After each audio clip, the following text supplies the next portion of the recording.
হচ্ছে গতকাল এনসিপি জুলাই পথযাত্রা ছিল সাভার আশুলিয়া।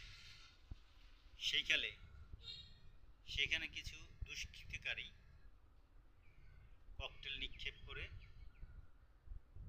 জনসভাকে একটি অগ্নিরূপ ধারণ করার চেষ্টা করেছে। আল্লাহর রহমতে ওইরকম ব্যাপক কোনো ক্ষয়ক্ষতি হয়নি। কিছু ক্ষয়ক্ষতি হয়েছে, কিছু নেতাকর্মী আহত হয়েছে। আমি তাদেরকে বলতে চাই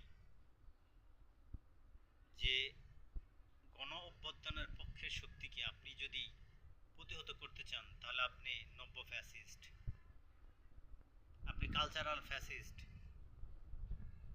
একটি কথা মনে রাখবেন, পৃথিবীতে কোথাও যারা ক্ষমতাচ্যুত হয়ে পালিয়ে গিয়েছে তারা আর কখনোই ক্ষমতাতে আসে নাই। আর বাংলাদেশেও সেটা সম্ভব নয়। সুতরাং এই হাসনাত, সার্জিস, নাহিদদেরকে প্রতিহত করার ব্যর্থ চেষ্টা করবেন না।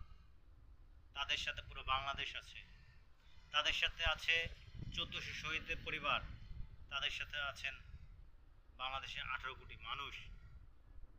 দু চারজন যারা আছে ঘেউ ঘেউ করে, যাদের নেতাদের কোনো ঠিকানা নাই, তারা আবেগ নিয়ে চলাফেরা করে, তাদের বিবেক বুদ্ধি লোপ পেয়েছে। ইনকিলাব ইনকিলাব, জিন্দাবাদ জিন্দাবাদ।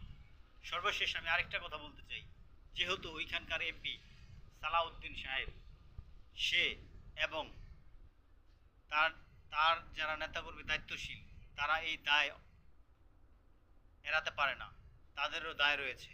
অর্থাৎ আশুলিয়া এবং সাভার প্রশাসনকে বলবো তারা যেন এটা সুষ্ঠু তদন্ত করে যারা এই অরাজকতা সৃষ্টি করেছে তাদেরকে আইনের আওতায় এনে দৃষ্টান্তমূলক শাস্তির ব্যবস্থা করে। ইনকিলাব জিন্দাবাদ।